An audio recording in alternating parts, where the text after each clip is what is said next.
everybody. He's Clark. I'm Eddie. She's Ellen. No, wait, that ain't it. He's Rusty. She's Christy Brinkley, the Ferrari girl. I'm the Wally World Guard. The Vikings may not be on vacation this week, but we aren't, because this is Vikings Report. Drew and Ted. Drewster, how are you? Hey, underpants. Hey, yellow. It's friendly. Okay, I'm okay. Don't you want to look at the Grand Canyon? It's educational. It's great. And most of all, it's fun. The dog went on the picnic basket. This summer, when you think vacation, think National Lampoon's Vacation. Hey, Ted Glover! 5-1 going into the bye week. How are you? You ready to little football and a movie tonight? What do we got going for episode 76? Episode 76, we have got National Lampoon's Vacation, which is one of those all-time classic comedy movies. Chevy Chase. Talk about the one-liners in that, huh? Yeah. I think it's a damn fine automobile, but, you know. This is the new Wagon Queen family truckster. This is a damn fine automobile, if you want my honest opinion. Beats the hell out of the sports wagon, but I want to make you happy, huh? Davenport. Chevy Chase. I'm not sure if he's related to Jamar Chase. I'll have to look into that. I'm not certain. It might be distant relatives. You never know with like 23andMe and all that stuff out there these days. Yeah, anything's possible. Thanks for joining us tonight, folks. Everybody, thanks for joining us. Please like and subscribe. Ring the bell for notifications, all that good stuff. Yes. Ruby, how you doing tonight? 5-1, baby.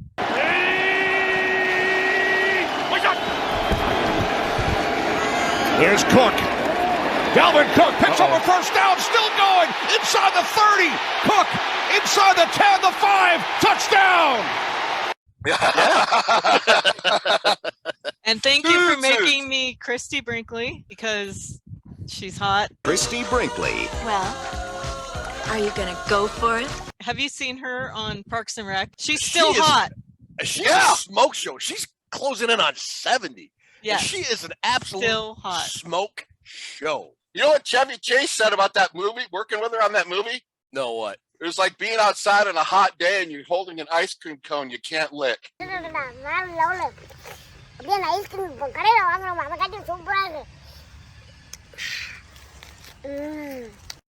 what he said about working with Christy Brinkley. Good old Chevy. We got a great show ahead again, as always. It's the bye week, so we got a couple things cooked up. We're going to talk about the state of the NFC and the NFC North in particular, but we're going to hit on the whole conference. Everybody's saying NFC's not that good. Well, are they? Aren't they? Are the Vikings lucky to be 5-1? Are they kind of right where they should be? All that kind of stuff. We got a hashtag nobody cares about your fantasy team. We got our Super Toe Challenge. We got Drewster's Millions, and I'm fading fast. I got to do something big. I'm thinking about these bets. It's a special betting week for Drewster's Millions. We'll tell you about it when we get there. You must have got manure for your brains. Yeah, well, I'm from out of town, so. You won both contests this week, Glover. I did, yeah. Good job for you. Good job. You won fantasy and you won Super Toe. I'm the king of the world, baby. Sorry, I'm the king of the world. Hold it. Hold it, you're not that pretty. I'm a bad man. For our preview this week, what we're going to do, something different, is since there's no game, we're going to pull out the rest of the schedule, and Drew and I are going to kind of go down and kind of make a determination where we think the Vikings will end up. And Drew has, out of the vault, our original predictions when the live schedule show came back out in May.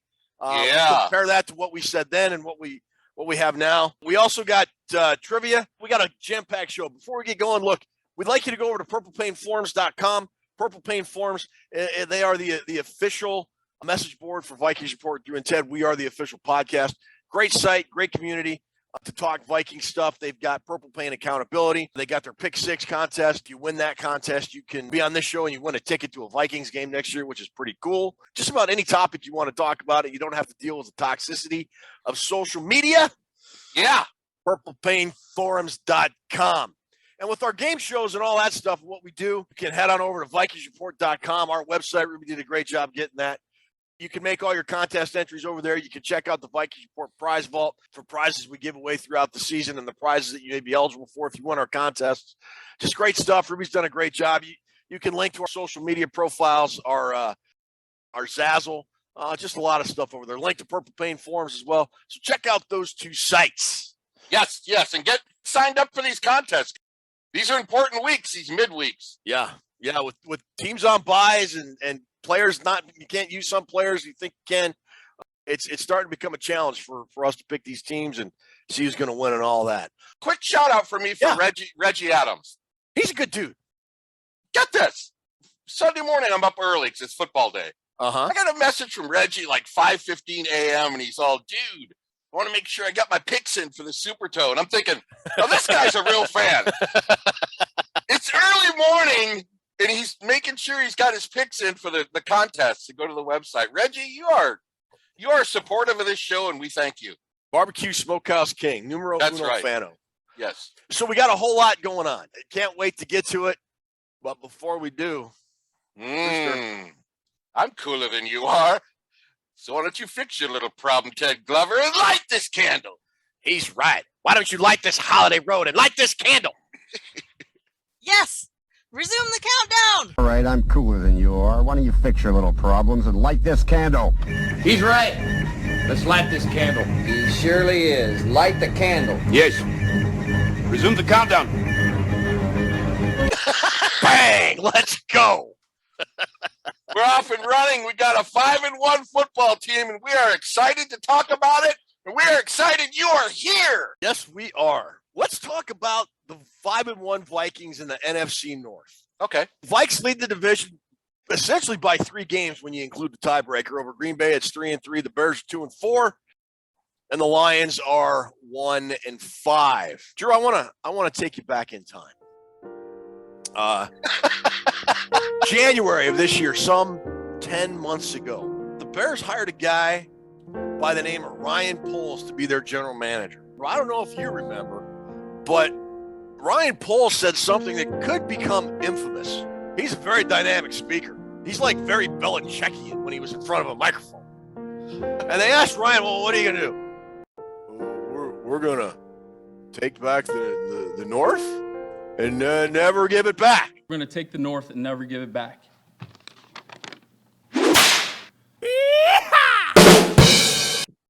We're going to take back the North and we're never going to give it back. When does he plan on doing that?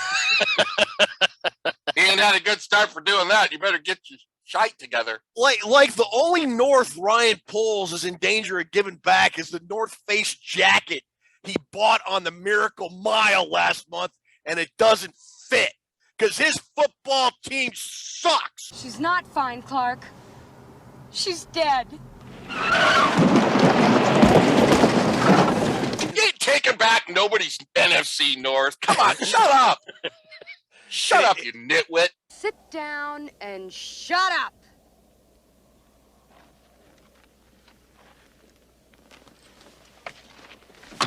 And here's the thing. Now, we sort of said, hey, this is going to be fascinating to watch unfold because Poles has gone with the full blow it up and rebuild the Bears. I get that they're going to struggle. I'm kind of making fun of him for that take back the North comment, but he does look kind of dumb for saying it right now. But like their whole goal is to clear like $100 million in cap space and then go in on their rebuild next year. Are you buying them turning things around? Because they're not a good football team. I mean, Justin Fields, let's face it, Justin Fields, as much as it pains me to say this because he played at Ohio State and I love the guy, he stinks. He just absolutely stinks. No, he stinks there. He doesn't stink as a quarterback. They're not running the right offense for him, Ted. I agree. I agree there. They're trying to make Fields a pocket passer, and he's not a pocket passer. No. They needed to come in, the new regime, and say, we're going to run the offense around what Fields does well rather than changing Fields. I can't believe they missed the boat on that. He has not been good, but a lot of it is that system and that offensive line. Yeah, their O-line has been absolutely terrible. So the Bears fans, they're already looking at mock drafts for this next year. Not even Halloween yet, bro. Not even Halloween, and they're firing up their mock draft simulator. When we get into the first round. It's a quest. It's a quest for fun. I'm going to have fun, and you're going to have fun. Over in Green Bay. Yeah. You know what? For 30 years, the Green Bay Packers have had Hall of Fame quarterback play. Brett Favre and Aaron Rodgers. And I think for maybe only the second or third time in that whole era, they've started off 3-3. And now all the Green Bay fans want to blow it up and start over. And I say, blow it to kingdom come. You entitled little brats. My God, 3-3, it's the end of the world. I got a good friend who follows that team from Wisconsin like we follow the Vikings. He's a matter of fact, he's my FedEx driver. He has been for 10 years. Okay. Great dude, great friend. We talk a lot of football.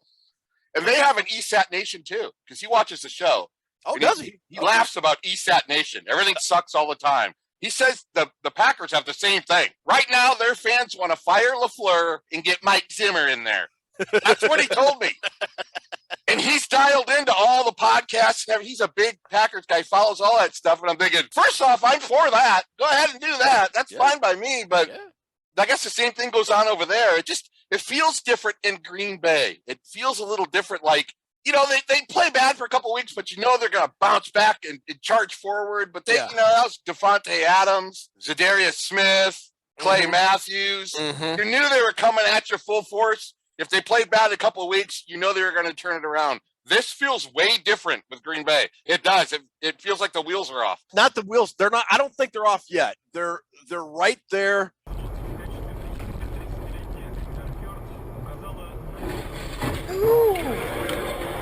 I'm not sold on the Green Bay Packers wide receivers. I think Aaron Rodgers looks very mortal. I don't think he's played a really good game yet. They got owned by the Jets. They got pushed around by the Jets. They did. Well, they got pushed around by the Vikings in week 1, too. Yes, they did, Ted. Yes, they did. They got at the line of scrimmage, got pushed around. They got pushed around in the secondary. I find it just delicious that the Packers fan base is suffering because for a large chunk of this fan base for Green Bay, they've never known failure. You and I grew up when the Packers were terrible. They were so terrible, they've had to play half their home games in Milwaukee to make ends meet because nobody wanted to go to Green Bay. We used to dust them weekly in the 70s. Yeah. So what I want to do for you Packers fans that may be watching, I'm going to have Ruby put this graphic up now. It's All-American Field, whatever the hell they're calling the Brewer Stadium in Milwaukee, and it's set up for football watching. Now, when the Packers suck again, now put the graphic up, Ruby, if you haven't already, and you guys might want to figure out where you want to sit when you have to go to Milwaukee. Because when you're 5-12, nobody's going to want to drive to your little cow town to watch a bad football team stink up in a glorified high school football stadium with aluminum seats and no backs. So figure out where you're going to sit in Milwaukee County Stadium or whatever they're calling it now.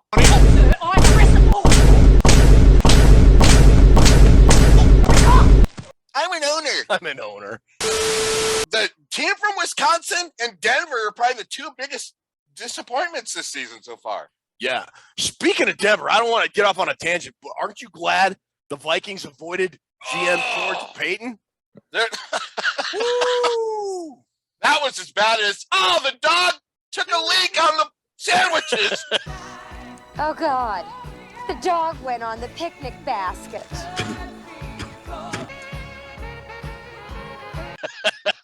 And then rolling back to the NFC North, finally you've got the Detroit Lions. And I was higher on them, I think, than you were coming into the season. I was definitely seeing improvement, and I kind of had it in the back of my mind. They might be a late sleeper for a run for the division. And they started out the first few weeks, showing their grit and showing their new change and showing that they mean business. The last 2 weeks, it just reverted back to the old Lions. What is wrong with the Lions? Do you know who the Lions remind me of? The Minnesota Vikings in 20 and 2021. They've got a pretty good offense. They've got a terrible defense. I think the Lions are either first and second in points in the NFL on offense and dead last in defense in just about every category. So they remind me of the Vikings in that regard. And they also remind me of the Vikings in their coaching staff not putting their players in position to win. I mean, Dan Campbell's a nice guy, gives you a good soundbite every week, but I'm starting to think that being a head coach, he might not be suited to be a head coach. The Vikings were fortunate to win that game against the Lions earlier this season when they scored less than a minute to go. That was off some dumb coach decisions by Dan Campbell. Yes, very much. It seems he makes those just about every week. Is it the coach or is it the Lions? Who has been successful in Detroit? I mean, Wayne Fontes has been the best Detroit Lions coach of my lifetime, I think. And that was like, what, 35 years ago? Wayne, there's 2 minutes left in the game. Do you want to go for it on 4th down? Hold on, I got a hot dog on the way. It's 4th and 14. Give the ball to Barry, and he'll get the first down. Detroit is jinxed. They're playing worse by the week, which is not good. They are. And so that leaves the Vikings sitting at 5-1. And Drew already mentioned ESAT Nation. If you're kind of new to the show, that means everything sucks all the time. ESAT. Fans that can't be made happy. And there's still a sizable contingent of Vikings fans that think this is a mirage and the 5-1 is a joke and they got no business being 5-1. And I just, you know what? Go eat a piston sandwich from the dog. Honestly, please go. Go eat a dog's piston sandwich. Because you know what? I want to go swimming with Christy Brinkley at 5-1. That's what I want to do. Wow, this feels great. You go for it, man. Go eat a piston sandwich. No doubt, Ted. I mean, we can get into it a little bit and talk about all the details of getting to 5-1, but getting to 5-1 is the important thing. Yes, it is. And so when you look at the Vikings and you compare them to the rest of the teams in the NFC North, and I'd still argue Green Bay is still Minnesota's biggest challenger in the division Sure. this year. And I have a feeling it's something's going to happen where it's going to be a battle. The way Green Bay's playing and the way Minnesota's playing, do you see the Packers catching up to the Vikings if injuries and all things remain equal for the most part? I still feel they're going to be right there with us at the end, Ted. Okay. I do. It seems like Green Bay's got a bunch of problems right now when we're riding high, but all it takes is a few games of going the wrong way, and we're going to be in a battle with them. I've been watching the NFC Norris, as I call it, from old Pete Axthelm days and Chris Berman. I've been watching this for 50 years. The last 30, like you mentioned, you got to be ready for the Packers. I mean, they're going to do something to make a move. They got Aaron Rodgers, and he pulls games out of his ass. So I don't know. It's certainly not insurmountable. The next 6 weeks are going to tell a lot about what this football team is, because we have some tough games coming up. You know what I think they've done? They've set themselves up for a little bit of wiggle room, though, with the 5-1 start. Yes. They're not 3-3, and this is as good a start as Kevin O'Connell wanted, I would imagine. I would think so. And, like the last 2 or 3 years, the Vikings started off to the point where they had no room for error by like week 5 or 6. They couldn't afford to drop a game because they dropped games they shouldn't have. So far this year, the Vikings, I would argue, have probably won a game or two. A lot of people didn't think they would. And so they have themselves a little cushion. And I'm kind of looking at the Packers schedule. They got 3 straight road games. They go to face the Washington Commanders. They're on the road at Buffalo, and they're on the road at Detroit. And then they're home against Dallas and Tennessee. And then they go on the road to Philadelphia. So like the next 6 games for Green Bay, I could very easily see them going 2-4.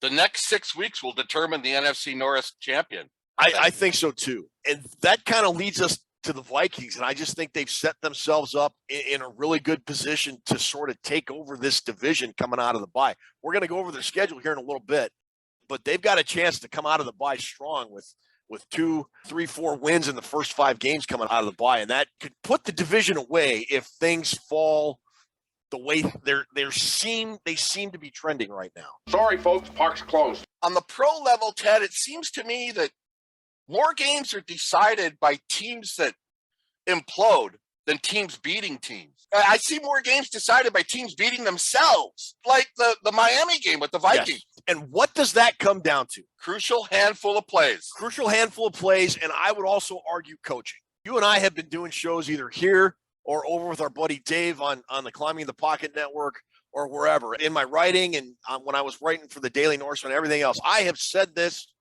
almost my entire blogging life. The NFL is built for every team to have 8-8 or 500 talent. They just are. Every team is flawed in some area. Every team has above average players in some area. And the difference, with the exception of 1 or 2 teams at maybe the very top and 1 or 2 teams at the very bottom, like, maybe Carolina or the Bears right now, compared to like Buffalo and Philly, Right. Just about everybody else has the same, very close to the same level of talent. And the difference between 12-5 and 5-12 is coaching and execution on game day. And I'll tell you what, the Vikings did not have that the last 2 or 3 years, and they've got it now. At least they got the coaching. They're working on the execution, and I think it's still uneven, but they're figuring out a way to win. And I think it was Harrison Smith that said maybe a couple weeks ago, look, we're still learning how to win and still learning this system. And it's a lot fun learning this while you're winning than it is learning this system and losing. How many times on social media have you heard this? We don't win that game last year. I think it's just about every single win. If the same circumstances, played out, all things being equal, and it was the previous staff versus what we have now, this team would be 1-5. I think so too. Or maybe 2-4. But they would not be 5-1. I guarantee you that.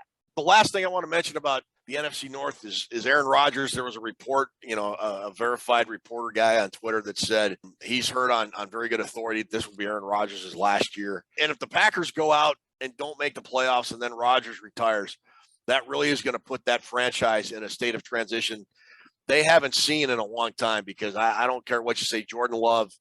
He's Jordan Love is not Aaron Rodgers to Brett Favre. You're not going Hall of Fame to Hall of Fame. They're going to need to get another guy. He's not even Courtney Love.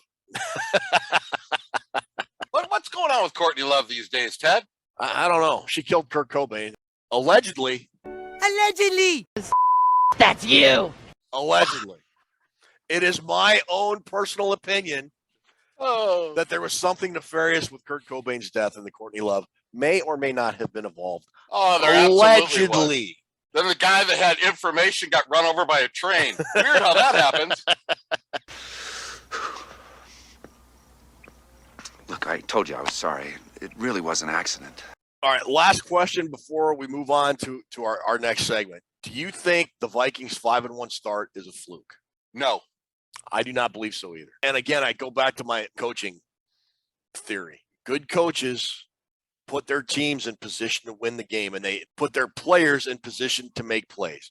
And the Vikings have done that. I would argue the Vikings in that Monday night loss, the coaching staff, defense, the second half played very well, and they put the Vikings in position to at least come back and get in the game. They had plays set up. Largely, Kirk threw a couple bad interceptions in the end zone, which caused that game to slip away. So I think the Vikings have it right with their coach. They've got it right with their GM. Everybody was mad. The Bears fans were chirping, "We stole your GM." Yeah. I don't see a whole lot of chirping right now. For only 6 weeks in the NFL, they've learned some lessons. They have. And one thing we talked about after they did the post game of that Eagles show on Vikings Report Rewind with Chris Gates. One thing we talked about was, how do you come back from an ass whooping like that? Mm-hmm. Is it going to carry over to week 3 and week 4 and week 5? It didn't happen. Did not. Also, we had the 21-3 lead on the Bears. Not just a lead, dominating them. And then the Bears ended up fighting back and taking a lead 22-21. Did that define us? No, we figured out a way to pull it out. That's another learning experience, blowing leads. So O'Connell's learning, when I get my ass whipped, week 2, I got to learn from it. When a team comes back on me, I got to learn from it. So the Vikings are learning as they're going. It's not a fluke, Ted. They put themselves in positions to win these games. Yeah, they have. It reminds me kind of the part in the movie in Vacation where the cop pulls them over and they tie their dog to the bumper.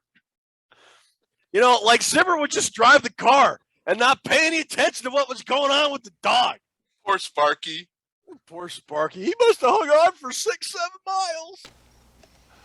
Poor little guy. Probably kept up with you for a mile or so. Tough little mutt. Yeah. All right. So anyways, right now, yeah, it's time for hashtag nobody cares about your fantasy team.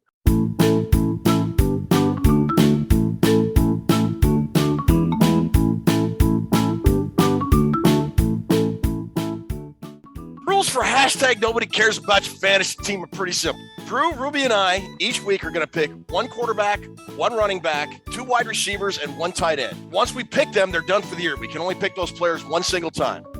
We will not be allowed to pick any of the Thursday night game players at all.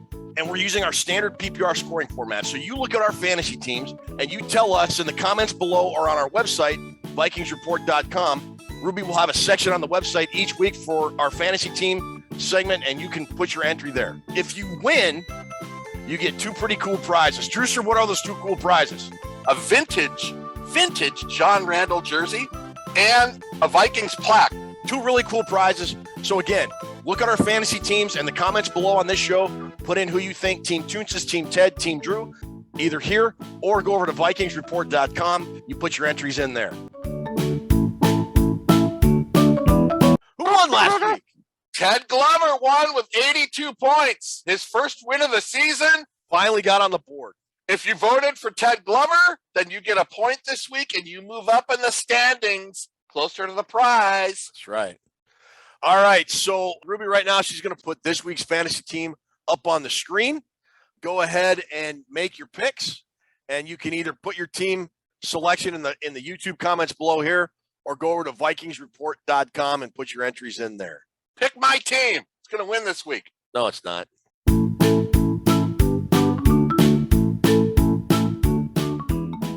All right. So that's hashtag nobody cares about your fantasy team. Our next contest is our Super Toe Challenge. Hey, Drew, who won Super Toe Challenge last week? Ted, you won everything last week. You are king. You are El Capitano. I am the king of the world. I'm the king of the world!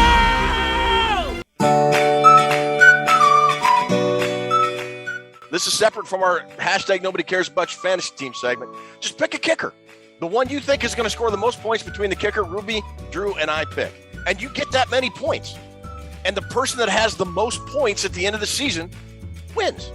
And you get points whether you finish first, second, or third. If my kicker gets 20 points, Drew's get 15, and Ruby's get 10, you get that amount of points every week. Some weeks you'll be in third, some weeks you'll win, but whoever has the most points at the end of the season wins the Super Toe Challenge contest. And we got a couple of cool prizes for the Super Toe Challenge contest as well, Drew. What are they?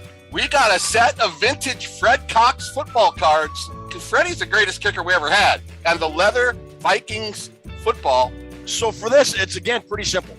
In the comments below, just pick a kicker between the one Drew, Ruby, and I pick, or on our VikingsReport.com website, you'll have a section there for the Super Toe Challenge entries every week. And if you have the most points at the end of the season, you're our Super Toe Challenge winner.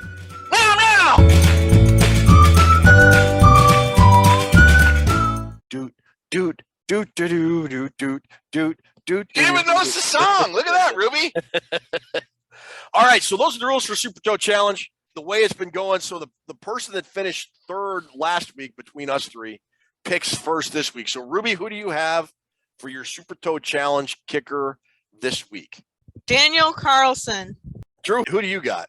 I got that mayor guy from the Cowboys. I'm going to go with the old wily vet, Robbie Gould from San Francisco. Guess you're not going back-to-back with Super Toe this week. Yes, I am. All right. What we're going to do now is we're going to take a break. We're going to come back with Drewster's Millions, our preview, and then our trivia. Come look at the lights! Dinner's gonna get cold. You get it. They're Christmas lights. You want to hurry this up, Clark? I'm freezing my baguettes off. Be nice, Dad. Drum roll, please. Joy to the world. Another dud. Hey.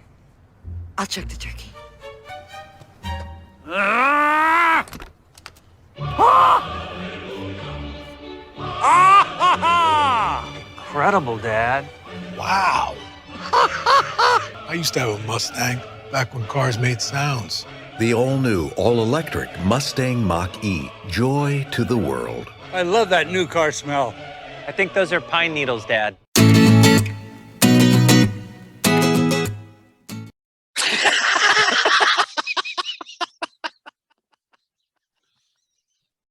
So stupid. We're so dumb. So monumentally dumb. All right, we are back for Drewster's Millions, and I told you at the beginning of this season, I'm not a good gambler, and it's kind of playing itself out now. Have faith in yourself, Glover. Come on, Smitty. You can do it. Build a lead, because starting week 9, I get to start betting. Yeah, so this week is an over-under special. Ruby's going to put all the games up on the board, and it's me to pick either over or under. And I believe I'm down to $230. I'm kind of way behind. You're at 230, Ted. Now this is the week to start on it. Okay, so I got Detroit at Dallas. The over-under's 48.5 points. I'm going to pick the over on that, and I'm going $30. The Jets at Denver. The under is 40. I'm about as sure of that as I am of just about any bet I've ever made. I'm going to take the under on the Jets-Denver game, and I'm going $60 on that. And you threw me a college bone this week. The Iowa Hawkeyes, who have set offensive football back 75 years against the Ohio State Buckeyes, my favorite team. The over-under on that is 50.5. I'm going to hammer the over on that because I don't think anybody can stop Ohio State's offense. And I think they'll hang 50 on their own. Iowa will get a safety late in the game. That'll be 52. That'll put it over. And I am going to bet $70 on that. Let it loose. You're going Christy Brinkley tonight. And then on the other two games are Atlanta-Cincinnati. The over-under's 47.5, and the Seahawks-Chargers is 51.5. I'm not going to bet on those games. I'm going to save those. You also gave me a free $25 to bet. So the prop bet is I have to pick in order which of the following quarterbacks will have the most passing yards to the least passing yards between Tom Brady, who plays Carolina, Justin Herbert, who plays Seattle, and Patrick Mahomes, who plays San Francisco. I'm going to say Mahomes has the most yards, and then I'm going to go with Brady, and then I'm going to go with Herbert because I think that rib injury is still bugging him a lot. That's Drewster's Millions. We'll see how I do. 185 plus 40. You got the 3-team. You only bet yeah. 3. If you get the 3-team sweep, it's $40 extra. All righty. So we'll see. We'll see there. So that is Drewster's Millions for this week. Stay tuned to see if I can get to $1,000. Normally in this part of the show, we'd have our preview segment. Robert W. Farnsworth would introduce it, but even Robert's got the week off. So we're going to slide over here, and Ruby's going to put up our big board that we normally do for previews. And instead of the different categories we look at between the teams, she's got all the different remaining games the Vikings have. And Drew and I are going to go through each week pretty quick and give you an idea of where we think the Vikings are going to end up. So coming out of the bye, Sunday, October 30th, at home against the Arizona Cardinals. Drew, how do you see that game playing out? I called 6-1 before Halloween, and they can't get to 6-1 unless they beat Arizona. Arizona is definitely beatable. They got a lot of problems. They're not coached very well. Vikings. I've got that as a win as well, and I've got them moving to 6-1. The following Sunday, they are at the Washington Commanders, and embattled owner Dan Snyder. Feels like the owners are starting to gang up on him and kick him out of the NFL. Why is he still around? I don't know. So that's terrible. So are the Commanders going to rally and win one for the Gipper? You know, I was impressed by the Commanders' defense. I think they have a really good defense. Mm-hmm. But this falls into that category. If the Vikings want to make a run, you got to beat the Commanders. Yep. So I have this as a win. I put faith in O'Connell, and I think Washington's really, as every week goes by, so goes their luster to play good football. So yeah, I agree. I think this is a win, and I think the Vikings make a statement coming out of the bye, going to 7-1. So we're at 7-1 right now. You and I have them at 7-1, and now what I would argue the very tough portion of the schedule starts hitting. The next week, Sunday, November 13th, they go on the road, Orchard Park, the Buffalo Bills. Who do you got? I got Buffalo, 7-2. The Vikings are going to have to play not only a perfect game, they're going to have 3 or 4 turnovers. The way we're playing right now, we can't beat Buffalo. No, too inconsistent. I will say, if the Vikings somehow manage to beat the Buffalo Bills, I think they become the clear front runner in the NFC. I'm not saying they're going to beat Buffalo. I mean, they lost to Miami. Like, even the Buffalo Bills had a stinker of a game. They lost in Miami, something the Vikings did not do. They beat the Bills on the road in Buffalo? Yeah. We're the cream of the crop in the NFC. Just give Kevin O'Connell Coach of the Year award right then. But no, I've got them losing 7-2. Okay. The following week, they're at home against the Dallas Cowboys. Dak Prescott will probably be well on his way back by then. We've played several games. I like the Vikings in that game. I really do. You know, it seems like we owe Dallas, don't we? We've lost to Cooper Rush, and then we lost to Dalton. I mean, we lost some games to them we shouldn't have lost. Mm-hmm. We're at home, and I think if they do lose to Buffalo, they got that refocus factor, Ted. And I think O'Connell does have he had a good refocus after the Philadelphia loss, coming back and playing Detroit. So I'm going to put that down as a win, but I'm going to put it down as the toughest game we have to play all season. Even over the Buffalo game. Even over the Buffalo game. Because our matchup against Dallas's defense is going to be tough to move the football. It's tough. They put on a pass rush. Micah Parsons following the Dalvin Cook around the field. It's going to be tough to move the ball. The Vikings defense is going to have to play. They can't give up 458 to Dallas. They're going to have to play really well to win that game. But I think I'm going to put them down as a win for that, because I kind of feel we owe Dallas a little bit, and I just think we're going to win. All right. Then they have a quick turnaround. They play the Thanksgiving nightcap game November 24th at home. I think it's the first time the Vikings have ever had a home Thanksgiving game, and they play the New England Patriots. How do you see that game? Win. I do too. 9-2. New England's a good team, but they're not set up to stop Justin Jefferson at all. No, I don't think so either. Now they've got a fairly long layoff, and they find themselves at home again on Sunday, December 4th against the New York Jets. I don't think they're just going to run the table. I think this is going to be a letdown game, and I've got them as a loss. I think the Jets, they went into Lambeau, and like you said earlier, they whipped the Packers. They dominated the Packers. I'm going to go with the Jets on this one, 9-3. The Jets are really playing well, aren't they? This is our third game of a homestand, so I could see a little bit of a letdown there. I think the quarterback for the Jets is going to be walking into a little bit of a buzzsaw. The Jets have a great defense. I have the Vikings down for a win for this game. Okay. After that 3-game homestand, they hit the road at Detroit. I think the wheels are going to have finally come off at that point by the Lions. I think the Vikings win that game, go to 10-3. I have a win there also. Sunday, December 18th, home against the Indianapolis Colts. Drewster? I got this game as a win. I do too. Christmas Eve, they have another home game against the New York Football Giants. I'm putting that one down as a loss. I just don't see the Vikings running the table and going on a 4 or 5 game winning streak the second half of the year. I've got that as a loss, 11-4. Just because we've owned New York for the last 10 years. Man, this is a tough one to call. Giants are the real deal, but I'm going to put it down as a win. Sunday, January 1st at Lambeau Field against that team from Wisconsin. I'm going to say the Vikings can clinch the division. I'm going to say that's a win. I think the Vikings will be ready to play, and I've got that as a win. I got that as a loss. Okay. At Lambeau, making us 13-3. I got 13-3 right now. All righty. And then finally, the last game of the season, Sunday at Chicago. Weird stuff happens in Chicago. I think the Vikings will have clinched the division. I don't think they will be able to improve their playoff positioning. And so I think they're going to rest their starters, and it's going to be a throwaway game. And I've got it down as a loss at 12-5. Exactly the reason I got it as a loss. Sit the starters. The Bears, it'll be their Super Bowl because they'll be like 3-13 by then. Yeah. It'll be a big game for them. They'll pull it out. And the Vikings will go into the playoffs with 2 losses. And ESPN can say, they have 2 losses in a row. What they always do. How is that? Can we get the number 1 seed, Ted? I don't think so. No. Really? No. I don't see Philly losing, but unless they get blasted with injuries. So 3 or 4 games? 2 or 3 games at the most. Yeah, I don't know. I don't see it happening. I think the number 2 seed is very much within reach, and that's cool, but they're not going to get a bye. You're right. That makes a lot of sense. All right. So 12-5, 13-4. I believe when we did our live schedule release show back in May, right here, I had the Vikings at 9-8 and sneaking into the wild card in the last game of the year. Right. You had them at what? 11-6. And wild card or division winner? I still had division winner. Okay. Chris had them at 5-1 going into the bye, which is what they are. He also had 11-6.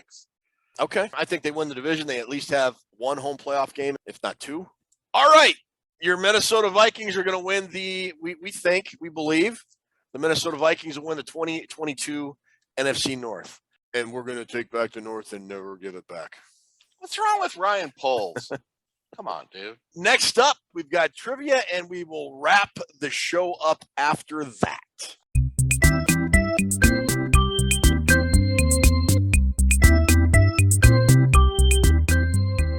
Welcome to Toonses Trivia. How you guys doing? Hi, Toonses. Hi, Toonses. Hi. How are you? I'm doing good. All right. So this week we have vacation. Who Would You Rather? And for the bye week, by Felicia. Let's do it. All right, so if you get it right, Clark gets points. If you get it wrong, Rusty gets points. Okay. All right. All right, so Vacation, these are questions about the movie. So for 100, Cousin Vicky said that Daddy thought she was the best at what? French kissing. French kissing. Yeah. Yeah. So gross. All right, the scenes inside the amusement park were shot where? Was it Disneyland? Great America? Six Flags. Oh well. Rusty gets the points. Yes. All right, last one. Yes or no, was Clark justified in putting Aunt Edna on the roof? Yes. Of course he was. That was one of the best parts of the movie. All right, who would you rather? This is basically exactly what it says. Who would you rather? Who would you rather have as a head coach? Clark Griswold or Clark Kent? Clark Kent, because he could be a player coach. Clark Kent. Clark Kent. All right, I said either one would be fun, so So we win. I was going to give you the points no matter what. Thanks, dude. Tootsis, you're nice. American Graffiti Pretty Girl or Vacation Pretty Girl? Oh, it's Brinkley. Come on. It's Christy Brinkley, but no disrespect to Suzanne Summers, because she's a hammer. That's Suzanne Summers? Yeah. It is. Damn, dude. It looks good. Oh, meow, meow. Christy Brinkley. All right, well, either one would have right. Either meow, meow. All right, for 300, who would you rather have as Vikings OC? Anthony Michael Hall or Arsenio Hall? Anthony Michael Hall. Yeah? Rusty. I want Arsenio Hall, because when they're bad, Things that make you go. So let's see. I'll give me points and you points. Alrighty. All right, bye Felicia. These are Viking players that we were happy to say bye to. All right, in 20 games started, this quarterback accumulated almost 4,000 yards passing, 24 touchdowns, and 22 interceptions. Got Ponder. Ponder, I would think, right? Christian Ponder. Tarvaris Jackson. Wow. Rest in peace. Rest in TJ. peace, Tarvaris. 200. One of the biggest busts for the Vikings was this first round DL out of Wisconsin. 2005 draft. Is that Underwood? No, he was Michigan State. Oh. Taken the same year Troy Williamson. Ended up with the Washington, at the time, the Washington Redskins. Was it that guy that starts with a C? No. I don't know, Ted. Give me a second. Give me a second. Oh, it's going to drive me nuts when you pop this name up. Erasmus James. Oh, my God. I knew it. We should be fired from this podcast. We should be. All right, so I can win if you get this wrong. We're not going to get it wrong. This wide receiver out of Mississippi was the 39th overall selection in the second round in 81. He had 3 receptions since 29 yards in his entire career. Oh, my God. 1981. Tony Bell is just sitting there screaming at his TV screen right now. Would it be Marty McDowell? Yes! Yes! All right, you guys win. That's the greatest answer in trivia history right there. Oh, thank you, Toonses. Woo. Thanks, Toonses. All right, my friend, that puts episode 76 in the books. Yeah. Thanks so much for watching. Thanks so much for commenting, subscribing, following our live game show, going to the website, going to purplepainforums.com, interacting there. Drew, thank you for just being awesome and funny and knowledgeable and making me laugh every week. Ruby, thank you for all the producing and the prep you do for this show to make it what it is, because without you, we'd look even dumber than we are. And that you probably think that's not possible, but we would look a lot dumber than we really are. So thanks so much for that. No live post-game show on Sunday because the Vikings are on a bye. We'll be back next week, though. So, Drew, once again, thanks for everything. We'll try to do better the next time. Take us home, buddy. Ted, you're the best host in the business. You make this so easy every week, man, doing this. It's really, thank you for running this show. Get involved in the contest, people. Go to VikingsReport.com and get signed up for these contests, because we got some fabulous prizes waiting for you at the end. Enjoy your bye week. Thanks, Toonses, for the trivia. We will see you on the flip-flop, and say goodnight, Ted. Good night, Ted.